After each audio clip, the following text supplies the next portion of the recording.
Japan दौरे पर पहुंचे प्रधानमंत्री नरेंद्र मोदी का गर्मजोशी से स्वागत किया गया।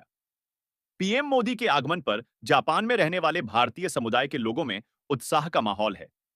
टोक्यो एयरपोर्ट पहुंचने के बाद पीएम मोदी के अभिवादन में स्थानीय लोगों ने सांस्कृतिक कार्यक्रम की झलकियां भी पेश की। अमेरिकी अर्थशास्त्री रिचर्ड वोल्फ ने कहा कि अगर अमेरिका भारत के लिए अपने रास्ते बंद कर देता है, तो भारत अपना सामान बेचने के लिए अन्य बाजार ढूंढ लेगा और यह कदम ब्रिक्स देशों को और मजबूत करेगा। भारत पर रूस से कारोबार करने के लिए अमेरिका की तरफ से लगाए गए अतिरिक्त टैरिफ के बीच खुलासा हुआ है कि रूस यूक्रेन जंग के बीच अमेरिका से लेकर जापान तक की कंपनियां रूस को टैक्स के तौर पर अरबों डॉलर मुहैया करा रही हैं।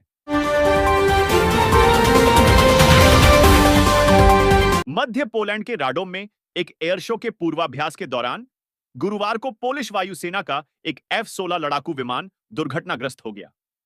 पोलैंड के उप प्रधानमंत्री व्लादिस्लाव कोसिनियाक कामिज ने इस खबर की पुष्टि की और वायुसेना के लिए एक बड़ी क्षति पर शोक व्यक्त किया। अवध के 3 संवेदनशील जिले श्रावस्ती, बहराइच और बलरामपुर नेपाल से सीधे जुड़े हैं। श्रावस्ती और बहराइच के कुछ क्षेत्रों में तो बीते 10 वर्षों में एक समुदाय की आबादी दोगुनी बढ़ी है।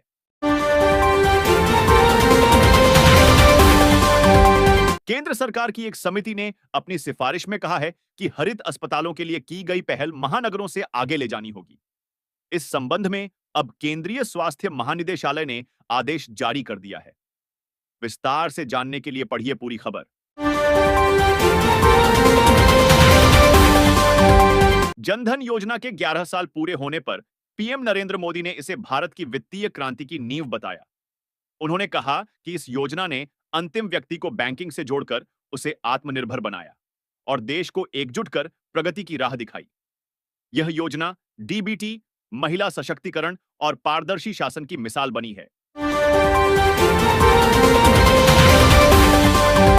2023 में देश में सड़क हादसों की संख्या 4.2% बढ़कर 4.8 लाख हो गई, जिनमें 1.92 लाख लोगों की मौत हुई।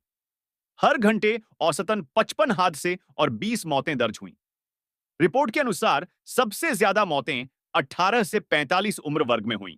तेज रफ्तार, मानवीय गलती और वाहन खराबी हादसों के मुख्य कारण रहे। भारत के लिए जापान की क्या अहमियत है और दोनों देश किस मुद्दे पर बात करेंगे? इसके अलावा भारत और जापान किन-किन समझौतों पर मुहर लगा सकते हैं? भारत किस एक समझौते पर सबसे करीबी से नजर रख रहा है? इसके अलावा ट्रंप के टैरिफ लगाने के फैसले के बीच दोनों देश आर्थिक रिश्तों को लेकर क्या कर सकते हैं? आइए जानते हैं